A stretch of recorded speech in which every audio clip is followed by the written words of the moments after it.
While complex disorders run in families, they rarely follow predictable Mendelian inheritance patterns. Instead of one mutation, we find a fragmented landscape of risk. Breast cancer serves as the primary example of this paradox. It is the most common cancer among women worldwide, yet cases tied to a known family history represent only 5 to 10% of all diagnoses. Within this familial subset, BRCA1 and 2 account for only 20% of the risk. The vast majority of genetic risk remains unidentified, unknown polygenic factors in a state of clinical dormancy, waiting for an environmental interaction. Identifying a single variant provides an incomplete picture. The risk is distributed across hidden polygenic networks that require external activation to initiate the pathology. Geneticists hunt these networks using two primary models. The first is the common variant, common disease model, which assumes that ancient, low-impact mutations are prevalent throughout the general population. Researchers use association studies to map these variants. By comparing haplotype frequencies between cases and controls, they identify the specific clusters of common alleles that push an individual past the disease threshold. In contrast, the rare variant effect model focuses on multiple, highly penetrant mutations that have appeared more recently in the gene pool. Schizophrenia illustrates this mechanism. Roughly 5% of cases are triggered by spontaneous mutations, not found in the parents, emerging only in the affected individual. Because these mutations are rare and localized, standard association studies fail to detect them. The statistical signal is too weak to be captured by broad population comparisons. This loaded gun state, whether composed of common weak alleles or rare disruptive ones, remains theoretical until an environmental trigger completes the pathogenic circuit. Atopic dermatitis, or eczema, demonstrates how this circuit is closed. It is the initial physical breach in a systemic biological failure. Mapping this pathology requires a dual-axis view: inherited genetic vulnerability on the left and environmental insults on the right. The cascade starts with inherited mutations in genes like FLG or SPINK5, which lead to a measurable increase in protease activity and a weakened epidermal structure. Environmental agents then exploit this weakness. Exposure to harsh soaps or bacterial infections further alters the skin's pH, compounding the existing defect. These combined forces lead directly to a total breakdown of the skin barrier. This failure initiates the atopic march.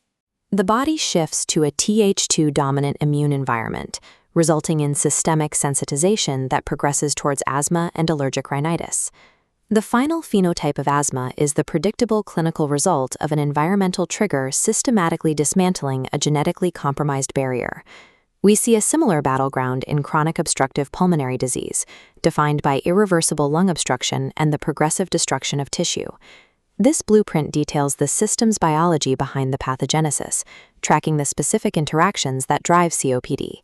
The process begins with a sustained environmental insult, most commonly from cigarette smoke. In individuals with alpha-1 antitrypsin deficiency, the balance between proteases and antiproteases is genetically skewed. Smoke-induced inflammation triggers proteases that go unchecked, slowly destroying the alveolar structures of the lung. Secondary vulnerabilities involve genes like HHIP, which governs lung morphogenesis. Variants in this region impair the body's ability to repair branching lung structures after injury. This damage is reinforced by an epigenetic feedback loop. Smoke exposure drives somatic mutations that reduce the release of critical inflammatory mediators, like TNF-alpha, crippling the healing response. The clinical progression of COPD represents an environmental takeover of the body's repair systems, where toxins like cigarette smoke epigenetically silence the mechanisms required to maintain lung tissue. Beyond macrosystems like the lungs, these interactions occur at the level of highly specific molecular pairings, particularly in our diet and medical treatments. Precise data confirms that specific genetic variants require exact environmental counterparts to manifest clinically. Consider the NA2 gene.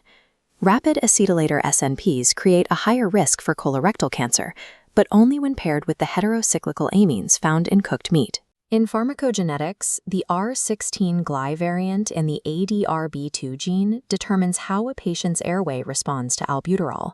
The medicine itself serves as the environmental trigger.